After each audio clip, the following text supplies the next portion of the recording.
Hey everyone, decided I would take you through a little walkthrough of my traditional pedalboard setup. Kind of go through the pedals, talk about why I chose the pedals that I did, signal flow, and all that fun stuff. So first, we'll start off with the pedalboard. I am using a Temple Trio 21 board. I wanted something smaller and more compact. I used to have a big old Pedal Train Pro that I used to use, and I actually still have that board, but I just got tired of lugging it around. So this has literally all I need on it. I've scaled down quite a bit, so this has literally the essentials that I need for the style of music that I play, which is primarily modern worship music on Sundays and conferences and camps and stuff like that. So the heart of my board is the Morningstar MC6 and the ML5. I literally program all my presets and patches through those, so that way it relieves me from having to tap dance. So it allows me to focus more on playing than hitting various buttons, which is very useful and very helpful. So the Morningstar is the heart of the board. I have all of my analog pedals running through the ML5, which is a programmable true bypass looper, which is just amazing. I absolutely love this piece of gear.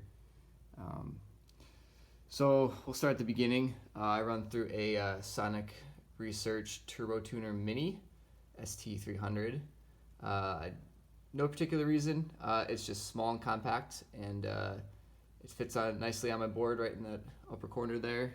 And with the Ernie Ball VP Junior, it's just a really easy access for my foot. And I bought it from a friend of mine who owns a music store. So support local. So next, going to the Ernie Ball VP Junior, like I mentioned, it's a JHS modded volume pedal, which is awesome. I've had it for close to 10 years now, and it's served me well. I've only had, knock on wood, 2 string breaks at this point, and hoping to keep it that way. It's a great volume pedal, and it does what it needs to do.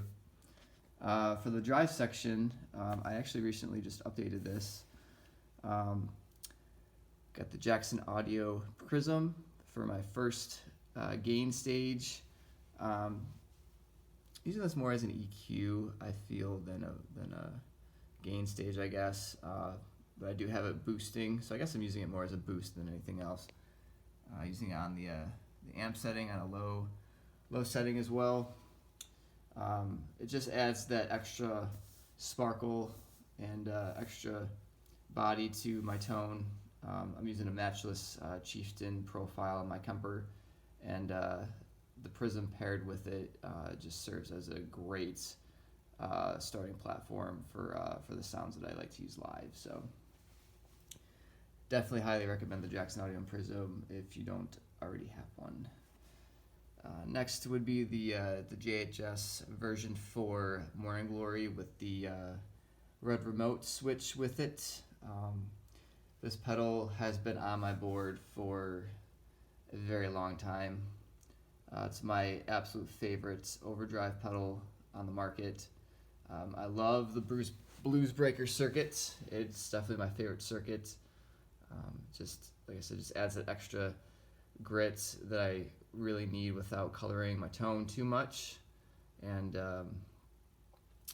it's also great with the red remote because it acts like a third overdrive without having to have another pedal on my board. So that's fantastic. So JHS, great job with the red remote option. It just adds an extra grit that I need for my over-the-top sound, and these two paired together is just a great marriage. So that's my drive section. Moving on to the modulation side of things.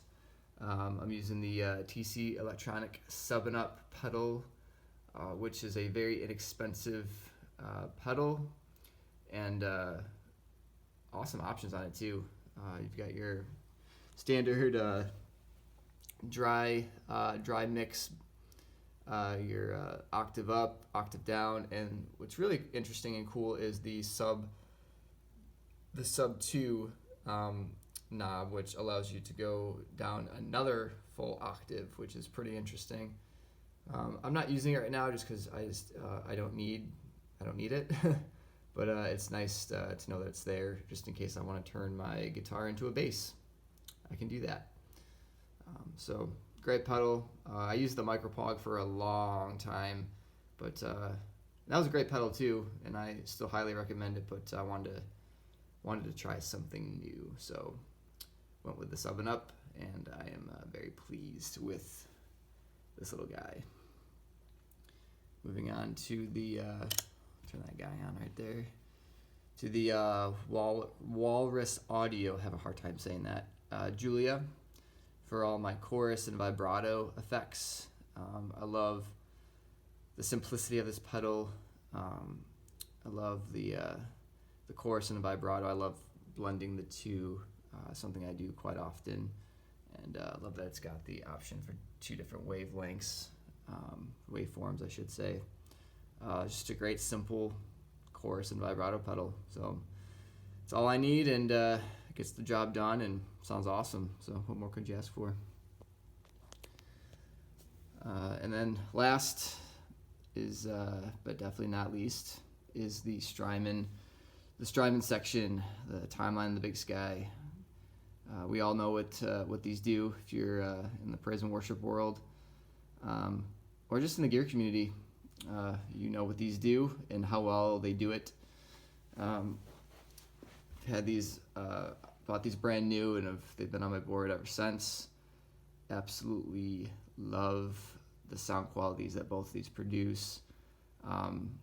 Clearly running the Morningstar stuff, I'm a massive advocate for presets, and these have more than enough presets, more than enough options for me to tweak and to get the sounds that I'm looking for, and all the sounds that I will probably never use. It's all in these 2 pedals, and they just sound amazing, and who doesn't love the Strymon stuff? They make awesome stuff. So that's my board, and I'll probably do a follow-up video on all my MIDI stuff and how I run through that. And if you have any questions about anything, leave them in the comments below, and we'll chat. Thanks.